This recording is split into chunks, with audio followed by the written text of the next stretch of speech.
is going to miss today's state opening of Parliament for the very first time since 1963, when she was pregnant. And it's going to be Prince Charles and William who are going to be standing in for her. Yes, and it isn't the first time the Queen's cancelled engagements in recent months. In October, she was instructed to only take on light duties after spending a night in hospital, missing a trip to Northern Ireland and COP26. And in November of last year, Prince Charles took her place at the Remembrance Sunday service. After she sprained her back in February, the Queen tested positive for COVID and spent 2 weeks recovering before taking on virtual engagements. And then, of course, in March, other royals, including Prince William and Charles, took a place at the Commonwealth Day service. In April, the Queen missed the Royal Maundy Thursday service, and just a couple of days later, she had to miss the Windsor Easter Sunday service as well.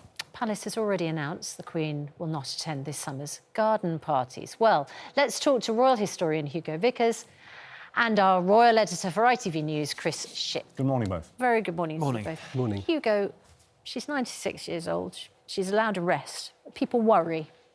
People worry, but it's a big ask to do the state opening of Parliament. I mean, reading a convoluted speech, you know, the best of times, she has quite a difficulty getting her tongue around all those different words in front of the TV cameras and the peers in the House of Commons.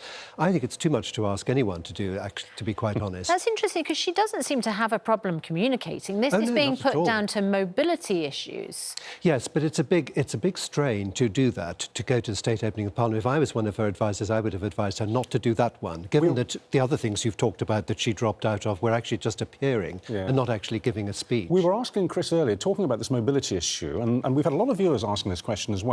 Why would she not use a mobility scooter to make that distance, which is too far for her to walk? Why not get on as I understand it, there was a kind of ingenious way of getting her into the chamber, because there is a little place called the Prince's Chamber between the Royal Gallery and the Chamber of the House of Lords, and I think you'll find that, well, we won't ever know now, that she would have slipped in through that way, not actually walked down the whole of the Royal Gallery. But I don't think that on a state occasion you want the Queen to be in a mobility scooter, to be quite honest. I mean, I think this pride comes into all this. But it's the art of the possible. She's fantastic on Zooms. She's communicating with the world. As far as I know, she's firing on all cylinders. I know one or two people who've seen her recently, and they've had a lovely time with her. But we're going to see today, as I was saying earlier to Susanna, a glimpse into the future. We are going to see our future king, in fact, two future kings, stepping in for the Queen. After the Jubilee, in a couple of months' time, do you think we might see the Queen actually stepping back formally, and we'll have a regency, and Charles will effectively take over? I don't think that's necessary, because I think the Queen is still perfectly capable of dealing with the Prime Minister and all the other things that she does. You know, if you read the court circular, she receives ambassadors through Zoom and so forth. It's only really if she was unable to do anything at all that would be the case. Right. The fact is she has a royal family to support her, and they gradually are helping, and they're stepping into the breach, which is exactly what they should do. And, of course, for Prince Charles, who's been present at the state opening for a number of years now, mute, he actually gets a little glimpse into the future himself, and he actually has a speaking role for once. Chris, this is a historic moment, though, isn't it?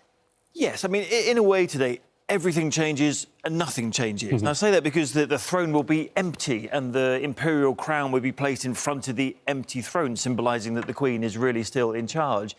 And yet, when Prince Charles delivered this for the very first time, it will still be called Her Majesty's gracious speech. He will still refer to my government, which is kind of Mum's government. So, yeah, I think a lot is changing. We are, as you say, looking into the future now, because when Charles is King Charles, this is what he will be doing. And, you know, he will be sitting in the throne, whereas today he'll be sitting in the chair of state next to the throne. Can we introduce the elephant in the room, or the two elephants in the room here? Because the two other members of the royal family who would be allowed to do this job today are Prince Andrew and Prince Harry. Correct. What does that tell us about the state of the royal family? It tells us that perhaps we need some different councillors of state, but in order to do that, you need to change the law, and changing the law on these things is not a very simple matter at all. But what do you think, Hugo? Well, to be annoying, Prince Harry's already excluded by living abroad, so it's only Prince Andrew. But, I mean, a lot of people say, why not the Princess Royal, bring her in? They can do it. They can do that. Yes, anyway, I agree. We'd want the Princess Royal to do it. Yeah, that would be great, wouldn't it? Absolutely. And there's actually no possibility of Prince Andrew reading the Queen's speech. Well, we do hear that Well, Prince if he's Andrew not allowed on the balcony. No, He's not going to be doing neither it. of them. It's not even an we do issue. hear that Andrew still harbours dreams, some would say fantasies, of a comeback. Do you think Andrew will ever make a comeback into the royal family? Personally, I don't. No, I don't think he will. He should do something else. I've always suggested he should open an animal sanctuary, which I think he might enjoy, and the British love animals, and that might be a way back into the hearts of the nation. Who knows? That makes you smile, Chris. It's a long way back to the hearts of the nation, I think, for Prince Andrew. But as I say, I mean, I don't know how they're going to look at this Council of State issue, to be fair. I mean, it's very difficult. They've got to change the law. And the fact the last time the Queen had Councillors of State acting for her was when she went abroad for the very last time, which in Malta, which I know you've been at this morning on the programme. Right, but Chris, Hugo, thank you both very much indeed. A Thank Queen's you. speech without the Queen today. Be very interesting to see that page of history turning in a couple of hours from now.